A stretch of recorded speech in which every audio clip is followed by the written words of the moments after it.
देखिए बच्चों, आज हम अगले वीडियो लेके आए हैं। क्लास 10th है, विषय भौतिक, अध्याय विद्युत। विद्युत की इससे पहले वीडियो में बता दिया गया है, विद्युत के बारे में बताया गया है। विद्युत आवेश क्या है, विद्युत धारा क्या है, विभवांतर क्या है, विभव क्या है, ये सब बता दिया गया है। इसके बाद का हेडिंग आपका आ रहा है ओम का नियम। तो आज हम पढ़ेंगे ओम का नियम किसे कहते हैं। ओम का नियम,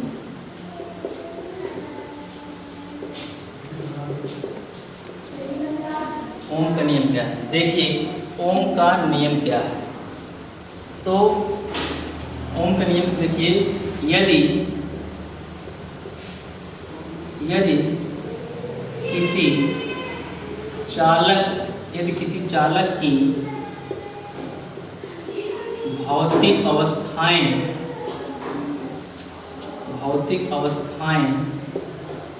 ना बदलें, यदि किसी चालक की भौतिक अवस्थाएं ना बदलें, अथवा कह सकते हैं कि अपरिवर्तित हो।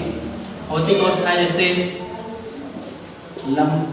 जैसे चालक की लंबाई हुई, ताप, आयतन इत्यादि। यदि किसी चालक की भौतिक अवस्थाएं लंबाई, ताप, आयतन ना बदले तो चालक के सिरों पर लगाया गया विभवांतर, तो चालक के सिरों पर लगाया गया विभवांतर, तो चालक के सिरों पर लगाया गया विभवांतर एवं चालक में बहने वाली धारा। यदि किसी चालक की भौतिक अवस्थाएं लंबाई, ताप, आयतन इत्यादि, यदि किसी चालक की भौतिक अवस्थाएं लंबाई, ताप, आयतन इत्यादि ना बदले तो चालक के सिरों पर लगाया गया विभवांतर एवं चालक में बहने वाली धारा का अनुपात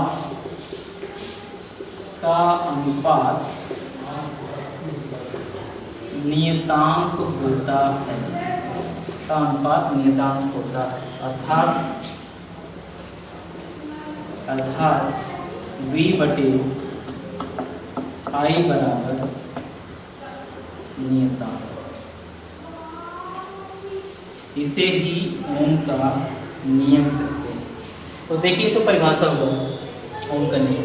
तो इसमें क्या होता है कि इसे मान लेते हैं यही कोई चालक है, ये कोई चालक है। यदि इस चालक की, जिससे मतलब हुआ कि ये चालक की जब लंबाई ना बदले, इससे मतलब हुआ अगर लंबाई इसकी बदल गई चालक की तो ओम का नियम लागू नहीं हो पाएगा।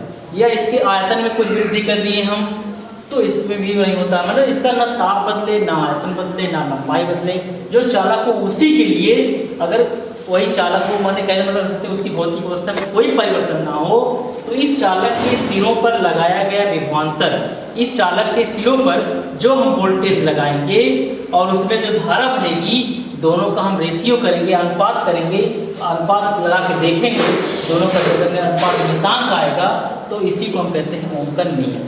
यही ओम का नियम होता है। अर्थात यदि किसी चालक की भौतिक अवस्थाएं ना बदले तो चालक के सिरों पर लगाया गया वोल्टेज एवं चालक में बहने वाली धारा I का अनुपात नियतांक होता है। इसे हम ओम का नियम कहते हैं। तो ओम का नियम केवल धात्विक चालकों के लिए ही सत्य होता है।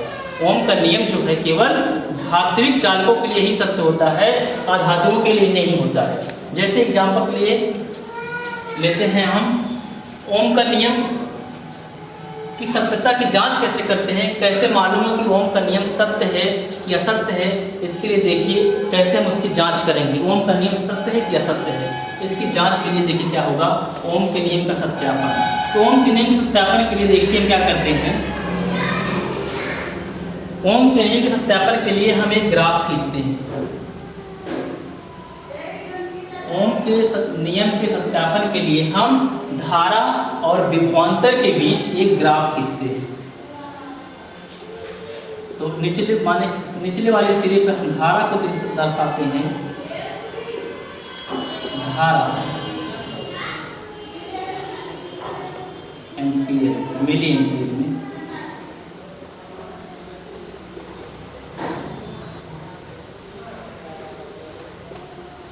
मिली एम्पीयर। और इस ऊपर वाले सिरे पे हम वोल्टेज को दिखाते हैं, विभवांतर वोल्ट। यहाँ पर जैसे ये हमारा 0 है, ये 0.2, 0.3, 0.4, 0.5 चलता रहेगा, 0.2, 0.4, 0.6, 0.8, 0.6।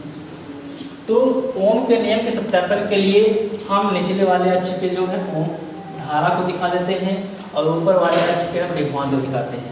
तो ओम के नियम के सत्यापन के लिए क्या करते हैं कि जब हम धारा और विभवांतर के बीच ग्राफ खींचते हैं, तो यदि हमारा ग्राफ जो है एकदम सीधी रेखा प्राप्त हो, यदि ग्राफ में एकदम सीधी रेखा प्राप्त हो, तो इससे सिद्ध होता है, इससे सत्य होता है, इससे सिद्ध होता है कि ओम का नियम सत्य है। ओम का नियम सत्य है। यदि धारा और विभवांतर के बीच हम एक ग्राफ खींचे और ग्राफ सदैव एक सीधी रेखा प्राप्त हो, तो इससे ये पता चलता है कि हमारा ओम का नियम सत्य है। ठीक है। अब देखिए, तो ओम का नियम का सत्यापन के लिए करते कैसे क्या हैं? इसमें क्या करते हैं, इसमें हमारा एक परिपथ होता है, इसमें हमारा एक परिपथ होता है। देखिएगा परिपथ है। ओम के नियम सत्यापन के लिए देखिए कैसे हम सत्य करते हैं। प्रयोगशाला में यदि हमें सत्यापन करना हो ओम के नियम का, तो इसके लिए हम एक परिपथ बनाते हैं।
देखिए इसी प्रकार का हम एक परिपथ बना लेते हैं।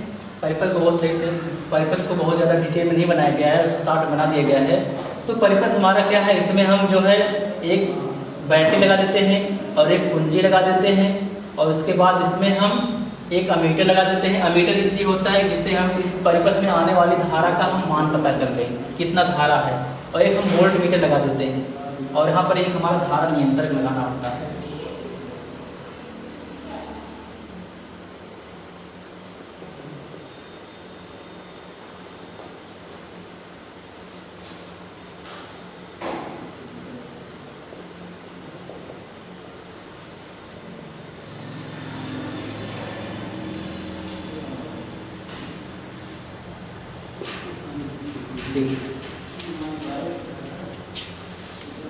ये हमारा परिपथ बन गया।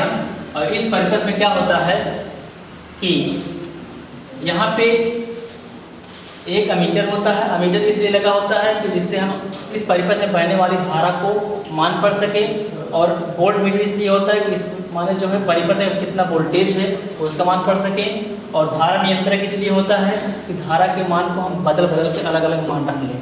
और यहाँ से कुंजी है, कुंजी को निकाल लेंगे तो परिपथ कट जाएगा, बंद हो जाएगा, धारा नहीं बहेगा। तो देखिए कैसे क्या करते हैं। तो सर्वप्रथम क्या करते हैं, यहाँ से हम कुंजी को लगा देते हैं। जब कुंजी लगा देते हैं तो बैटरी के सेल के धन ध्रुव से धारा बहने लगता है। वैल्यू लगता है। उसके बाद हम अमीटर से नाप लेते हैं कि कितना धारा आया, और वोल्ट मीटर से वो नाप लेते हैं कितना वोल्टेज आया। दोनों के मान को नाप करके यहाँ पे हम रख लेते हैं। फिर उसके बाद हम इस धारा नियंत्रक के द्वारा पूरा जो है उसमें धारा का मान बदल देते हैं, मतलब धारा नियंत्रक के द्वारा हम धारा का मान कुछ और बढ़ा देते हैं। तो फिर धारा का मान जब बढ़ा देते हैं तो उसको हम रीडिंग कर लेंगे, और वोल्ट मीटर से फिर उसके बाद हम वोल्ट मीटर रीडिंग कर लेंगे, फिर उनके मान को हम जो है यहाँ पे रख देंगे। फिर इसी प्रकार फिर पूरा धारा नियंत्रक के द्वारा जो है धारा का मान फिर मान जो और बढ़ा देंगे। इसी प्रकार वोल्ट मीटर से हम वोल्ट मीटर का रीडिंग कर लेंगे। तो इसी प्रकार हम धारा नियंत्रक के द्वारा धारा के मान को बदल के विभवांतर का मान हम पता करके इस ग्राफ पे हम दर्शाते हैं। उसके बाद जब ग्राफ पे दर्शाने के बाद हम एक रेखा जब खींचते हैं, मिलाते हैं, तो क्या हम देखते हैं कि ग्राफ हमारा एक सीधी रेखा प्राप्त होती है। इससे हमारा सिद्ध होता है कि ओम का नियम सत्य है। और यदि हमारा ग्राफ में सीधी रेखा प्राप्त ना हो, जैसे एग्जाम्पल तौर पे ग्राफ हमारा ऐसे प्राप्त हो गया, या ग्राफ हमारा जो है ऐसे प्राप्त हो गया, ये हमारा ओम का नियम सत्य नहीं होता। ये हमारा मतलब ओम का नियम इससे सिद्ध होता है कि ओम का नियम सत्य नहीं है, गलत है। तो हमारा ओम के नियम सत्य के लिए जो होता है, हमारा उनके बीच धारा और विभवांतर के बीच हमारा एक जो है सीधी रेखा प्राप्त होनी चाहिए। यही ओम का नियम है। अब इसको सिद्ध करने के लिए हम आपको बता दिए कि धारा नियंत्रक के द्वारा धारा के मान को बदल कर अमीटर से धारा का मान और वोल्ट मीटर से वोल्टेज का मान रीडिंग करके यहाँ ग्राफ पे दर्शाते हैं, और उनके बीच हम एक रेखा खींचते हैं। रेखा देखते हैं कि सीधी रेखा है कि नहीं है। यदि हमारा सीधी रेखा प्राप्त होती है तो इससे हमारा ओम का नियम सत्य होगा, और यदि सीधी रेखा प्राप्त नहीं होती है तो ओम का नियम हमारा सत्य नहीं होगा, गलत होगा। बस इसके बाद की जो है हेडिंग जो है हम अपने आने वाले अगले वीडियो में आपको बताएंगे।